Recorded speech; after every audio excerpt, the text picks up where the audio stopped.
Eat, Drink, DFW from the Dallas Morning News is made possible by Central Market. Hello, and welcome to Eat, Drink, DFW, the podcast from the Dallas Morning News food team. Each week, we take a look at food and drink trends in North Texas, talk about restaurants in Dallas-Fort Worth, learn some new recipes, and sometimes even get tips from you, our listeners. I'm Julie Fisk, podcast producer for the Dallas Morning News, and this week we'll argue over where to find Dallas's best patios and talk about whether the food at Dallas's new Netflix house is any good. We also recently shared the revelation that Chili's no longer serves chili, and you had a surprising reaction. That's all coming up right after this. Central Market is really into food, like fish flown in so fresh it still has jet lag into food. Our sourdough starter has been around since grunge was a thing into food. We're talking more prime cuts than a greatest hits album into food. Central Market is really into food. If you are too, then we're the HQ for you, whether you're a make every recipe in the cookbook foodie or a my favorite recipe is reheat type who just digs the delectable. No place makes every day more delicious like Central Market. Really into food. Shop now at centralmarket.com. For the latest food and restaurant news in Dallas-Fort Worth, visit dallasnews.com/food. Also, we'd love to hear from you, so email us at eatdrink@dallasnews.com with any thoughts or suggestions. Today, I'm joined by our food writers, Sarah Blaskovich, Zakaria Washington, and Imelda Garcia. But before we dig in, some congratulations are in order. That's right. The Dallas Morning News won its 10th Pulitzer Prize this week. Woo! I know. This is the biggest award in journalism, full stop. The honor goes to architecture critic Mark Lamster, who spent much of late 2025 defending Dallas City Hall. That's a landmark created by I.M. Pei, and it is one that's in jeopardy of being torn down. So huge congrats to Mark Lamster for bringing my beloved newspaper, our beloved newspaper, another Pulitzer Prize. That's amazing. And also someone in this room won an award. Yes, they did. Our beloved Imelda Garcia won a Journalism of the Year award for Community Engagement Reporter of the Year. Imelda, you are so wonderful, and this is such a deserved award. It was for DFW Sabores. You remember that series about authentic Mexican food in North Texas? It's a huge honor for me to receive that award. Imelda, that's such a cool project. And we have to thank former food editor Anna Butler, who worked with you on that for so long. Yes. But what I think it brought to our newspaper, which has covered, food news for a long time, it brought so much texture and context. And Imelda, nobody could have done it better than you. I love you guys. Thank you. So we need to get drinks to celebrate this. Yes, all please. this incredible journalism. And honestly, it is an honor to watch you guys and watch all the hard work you do every single day. But moving on, since the weather's been beautiful outside, we're going to start with patios. Ooh, okay. This is totally my lane, you guys. Not so much a Pulitzer Prize, certainly patios. They all start with P. Still important. Thank you. We just released a new list of Dallas's 15 most fabulous patios. And I saw this online. It looked extra pretty. It was so gorgeous. Thank you. Okay, so we're sort of proud of that piece because the Dallas Morning News has a new system for publishing best of lists, and Best Patios was the first of the bunch. So the new layout makes the story easier to read, and it also comes with a handy map to find the restaurant or the bar closest to you. You can even read the list and mark which ones you've been to and which ones you haven't. And then our system auto-generates a list of the must-visit patios based on the spots you have yet to go. Isn't that cool? That is awesome. So before I talk about some of my favorite patios, what are some of yours? Where do you go when you want dinner or a drink outside in Dallas? Katy Trail Ice House. I fell in love with that place the first time I went, and I've been going back since. It's just so pretty. It's so shaded. There's so many different places to sit, and it never gets really like overly packed. And incredible people watching. So many beautiful people. Out there on the trail. Yes. Am I creepy for saying that? No. No, and the funniest thing to me is when somebody walks in from the trail in the most perfect matching top and bottom athleisure, and you're like, you were not running. I know you were not running. Look at your hair. You look phenomenal. You got your girlfriends with you. You got your perfect dog. Yeah, no sweat. I kind of love that too, because I also do not want to run down the Katy Trail and then go have beers. No, I just want to show up looking pretty. Yeah, and what about when they enter and you are eating a burger or something and it's like, oh no, don't make me feel bad. It's always me. I'm like, if we're going to go there, we're going for it. It's the jalapeno bottle caps, which is the fried jalapenos. Yes. Oh, yeah. The beer-rita is the margarita in a goblet with the little baby beer upside down in it. So It's a lot. Yeah. Well, for me, it's Culinary Dropout. You can see the skyline of Dallas. And I love that they have a bar in there, like a British style bar. So you can like drink and have a good conversation with your friends and everything. The steak and frites are amazing. And I have another one, and it's rather new. It's the new Pangea. They have this covered patio with a lot of plants and everything, but they have these huge air conditioning ventilators. Yes, so outside is going to be hell. But inside, you have to wear a sweater. I love that. See, I'm really glad you said that because I have a hot take on patios. Yeah. I do not like them. What? Wow. Okay. Shots fired. Let's say I like them maybe December through March. Oh, yeah. And even then questionable if there are flies around. But I am a woman of a certain age, so I'm always hot. I'm always sweaty. And when my friends are like, let's sit on the patio, I'm like, why would we do that? Well, I don't want to be uncomfortable. So if I do, Lachlan's Pub is a place that I go to a lot. I really like the little patio at Resident Taco, but I will try to talk you out of a patio. So sorry about that. Interesting. That is a hot take. I like it. Sorry. Okay, mine is Chelsea Corner. It's kind of our go-to spot. It's on McKinney Avenue near Monticello, just north of Uptown, near East Dallas, near the Park Cities. I think Chelsea Corner high-key has one of the best burgers in town. And I don't think enough people are talking about it. Myself and the bartender, we were talking about the burger. She's just saying it melts in your mouth. This is my first time trying this burger. Y'all, it was terrific. It's it good. Literally does melt in your mouth. And you can find Zacaria's videos on the best patios at DMN Food on Instagram. A beautiful look at some of the places that Julie's going to love to hate. Also, though, at Chelsea Corner, one of the reasons I like it is because if you're not there to eat a honkin' burger and some French fries, they have healthy stuff too. Like they have this harvest bowl with Brussels sprouts and chickpeas that I love. My kids like their pizzas. My husband likes the club sandwich, and we know I hate that. Oh, yeah. We know that. I think he gets it just so that I won't eat any, which is like the basis of love and marriage. Oh, yeah. I feel like is protecting your safe spaces, like what's on your plate that you don't want your person to eat. I like Chelsea Corner too because it has a variety of patios. So there's a front patio that's covered. There's a sunroom that, Julie, is not a patio at all. It's just very sunny, but totally indoors. Sounds hot. Oh gosh, maybe it is. Oh no. Julie, even with a margarita, you hate a patio? Are you sure? An indoor patio. Yeah. I hate being hot. That's the main thing. Okay. Oh, I am so old. No. Okay, and then Chelsea Corner also has a backyard where like lots of beautiful people hang out, and this is totally outdoors, Julie, I'm sorry to say, and you would not like it there. If there's an umbrella and it's February, maybe. Okay. Wow. Yeah. February is also like when my children didn't have school because we had an ice storm. So sure. Okay. So that works. Well, if anybody wants to read about these patios, go to dallasnews.com/food. And I would love to hear if I missed your favorite spot because we will be updating these lists every once in a while. And we are very open-minded to adding patios in Dallas proper that we think are worthy next time. So we have an update on a fan favorite from Imelda. So what is going on in the old Campo Verde spot? Hi, guys. This is a controversial news because I think Santa Claus doesn't have a home in North Texas anymore. Oh. Yeah, and that's sad, right? I'm sure you all remember Campo Verde. This was the restaurant in Arlington where it was Christmas all year round. Mm-hmm. Well, now that once bright, colorful restaurant, it has now a whole new personality. Now it's dark woods and leather and those tiny little candles at the center of the table. This sounds fancy. It is super fancy. And as Chef Moose, the owner, he says this is a masculine steakhouse. Oh, so okay. So you can imagine the ambience, right? So all those Tex-Mex dishes that were a staple at Campo Verde now are history.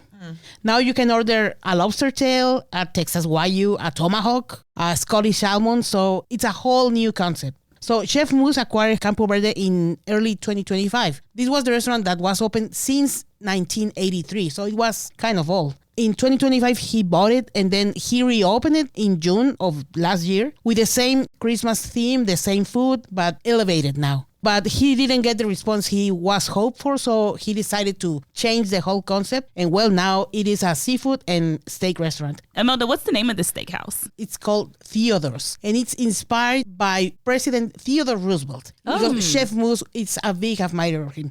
And it's the only high-end restaurant in the neighborhood, so it's an interesting experience to go there. One has to wonder, whether the dollars and cents on a Christmas year-round Tex-Mex spot where the dishes probably weren't too expensive, whether that model doesn't work, but buying a pricey tomahawk steak does work. I mean, what I'm seeing here, in addition to new restaurant, new vibe, is higher check price. But it's the only place around like that, you know? So it's a novelty. Another thing that it's interesting is that they open right before the World Cup, and they are really close to the stadium. So they are waiting for a lot of people to go there and eat. I cannot wait to see the numbers after World Cup. Yeah. You know, we are Yeah. anticipating such a boost across restaurants, hotels, so much stuff. And we're going to be, I think, especially proud of quote unquote Texas food, which is not really a thing, but we're going to make it a thing, right? And so like barbecue and steak and burgers and Tex-Mex and tacos. And I want to know after the fact if we really do see that boost that we're all sort of hanging our hat on. And we do have an episode in the works with all of our suggestions of where World Cup tourists should go and visit. Yep.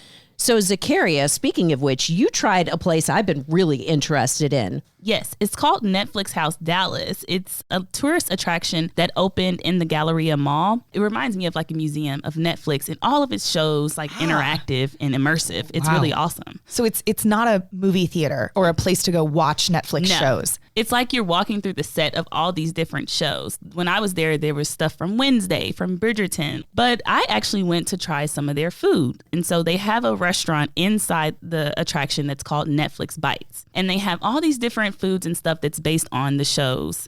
And so one thing that like caught my eye when I went was this pizza. It has potato chips and pickles drizzled with ranch. It's called a pickle pie pizza, and it's based on the show Chef's Table. I will like that. I will eat the whole pizza.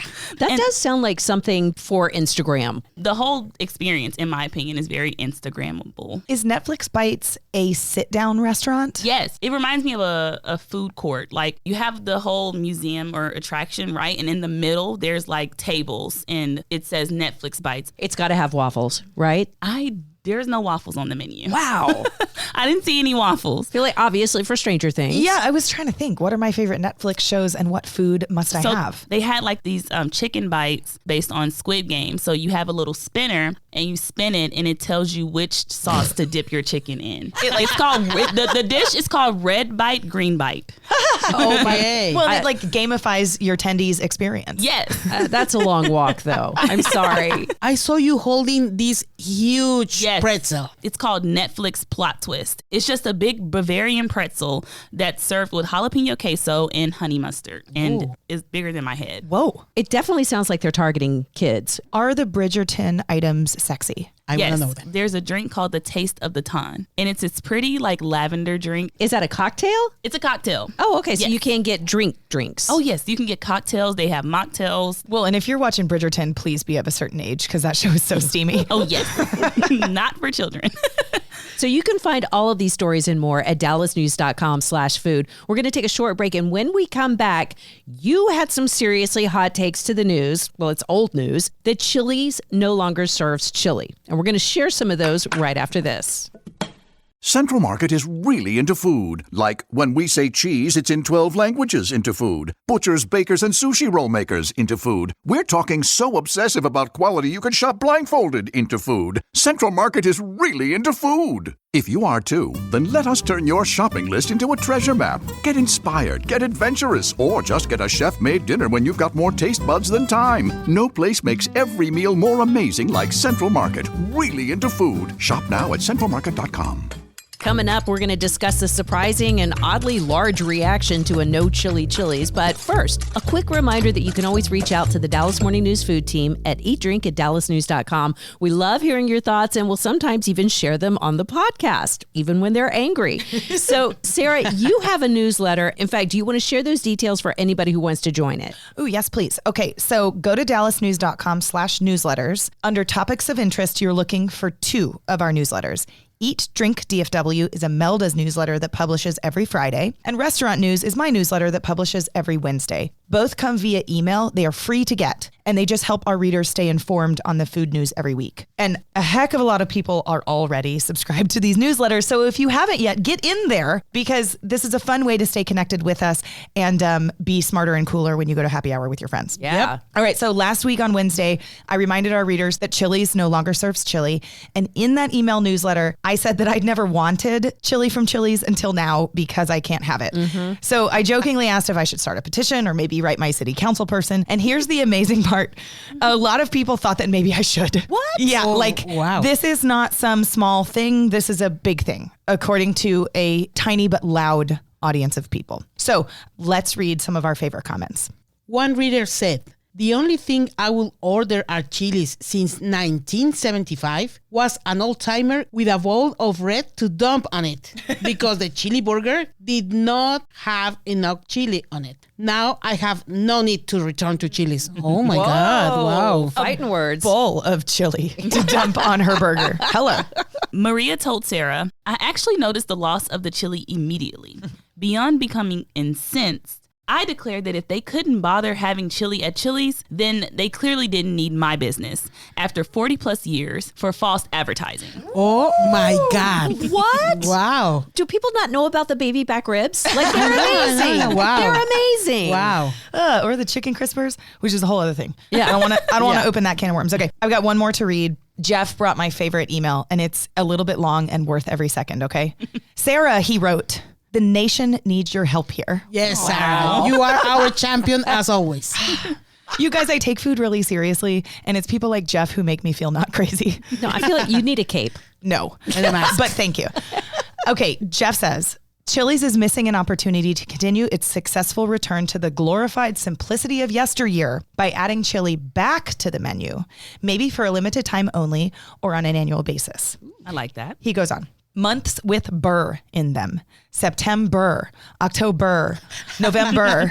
We get it. You know when it's cold outside. Yes. Or they could have a monthly beer-based chili in September, October, or November. I love this. They could also make chili available in the bar area only if they wanted to drive a more exclusive following amongst higher volume beer and margarita drinkers. Think winter happy hour. This guy needs to be on the marketing team. I know. Yes. $1 million idea in this podcast again. I know. Okay, he goes on, and this is still so worth it.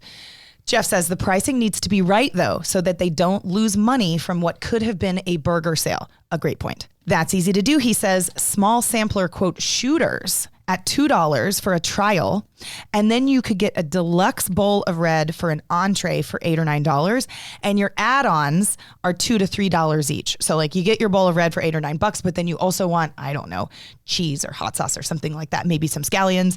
Those cost extra. So he's trying to be careful that burger eaters spend the same amount if they're going to go for chili as their main. See, I'm seeing a shot glass filled with chili with a little bit of cheese and a Frito on top. Oh, yes. Wow. Yeah. No, and to Jeff's point, those shooters are $2. Yes, and with a tiny spoon. Call back to Claire Baller. Okay, this is the last part of Jeff's email. Can you help me drive this home with Chili's? We've got a little time in our favor to get this cooking now before a September launch date. I love this. And then he finishes with parentheses, I'm actually being serious here. Yeah, I can tell. He put a lot of thought into No, that. yeah, Jeff, we knew it. Well, they're amazing ideas. They are amazing ideas, and they're free amazing ideas. Like, I don't know where Jeff works, but it's not Chili's. Yeah. So Chili's, if you're listening, and we do know the people over there. We know several people over there now that I think about it. Brinker, right? Yeah. Yeah, and we know the co-founder of Chili's, Larry, who doesn't work there anymore, but also has great ideas. Chili's, everybody's Ziz. If you're listening, these are free ideas, and there's a fair chance that your newspaper of record would write about it. Yeah. If you choose to add any of these back. These are all amazing ideas. And before Chili's adds chili back to their menu, which for the record, they're not actually doing that. Like we're the only ones who are talking about it right now. I'd like to know about the sales of the skillet queso. Because you guys remember, Yes. a few months ago, or maybe it was a year ago, they took the skillet queso off the menu, which had been there forever, and everybody had to come apart over it. I was one of them. And then Chili's was like, okay, we'll bring it back. They brought it back. Are people buying it? Because sometimes I think people like fussing more than they like actually going to a restaurant and eating something. And furthermore, are people really buying chili out at restaurants? Isn't that something we just make at home? So, yes, I think that's a great point that every once in a while somebody will email me and say, where do I get really great chili at a restaurant? And for the most part, I'm like, you don't. No. You make it at home and then you have it all week. That's the beauty of chili.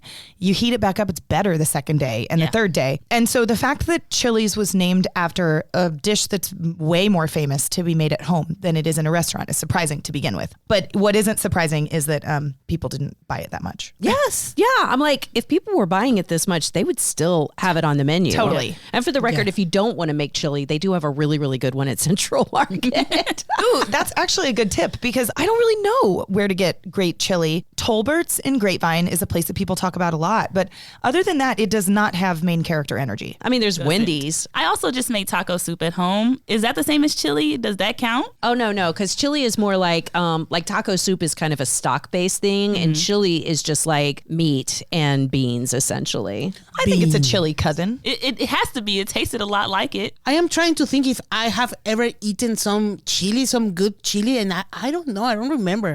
Because we don't have that chili, you know? In Mexico, we make, or in many places in Latin America, we make frijoles puercos, you know? Or charro beans also with chorizo and bacon and cilantro and things like that. But I know that here beans in Chile are like a controversial thing. Yeah, because everything you're mentioning is kind of bean forward. Yes. Yeah. Well, but Julie likes beans in chili. I just have to call you out. Yeah, I do, because chili without beans is a condiment. That's something you put on a hot dog. I'm sorry. That is... I've never heard anybody put it like that, and it's so wrong and so right. It's true. All at the same time, you're right. My mother would say it's no longer healthy without the beans. Well, why would anybody be eating chili to be healthy? I mean, my bowl of chili has sour cream and cheese and all the other business. I'm going to throw in some jalapenos just for Imelda. Oh, but yes, please. At no point are we being healthy here. I think that ship has sailed. Oh, Yeah, that's right. Yeah, definitely with the Fritos on top, too. Well, that's all the time we have for today. If you have thoughts to share or still need to rant about chili, please tell us about it at eatdrink@dallasnews.com. Special thanks to Dallas Morning News Assistant Managing Editor Christopher Wynn, who also won a big award this week. He sure did. He won the Robert W. Deckard Award for Civic Journalism. Oh, It's a big one. Congratulations. Yep. And he also, for the record, has never eaten chili at Chili's. For the news, I'm Julie Fisk. Thanks for listening, and we'll see you next week. Eat, Drink, DFW from the Dallas Morning News is made possible by Central Market.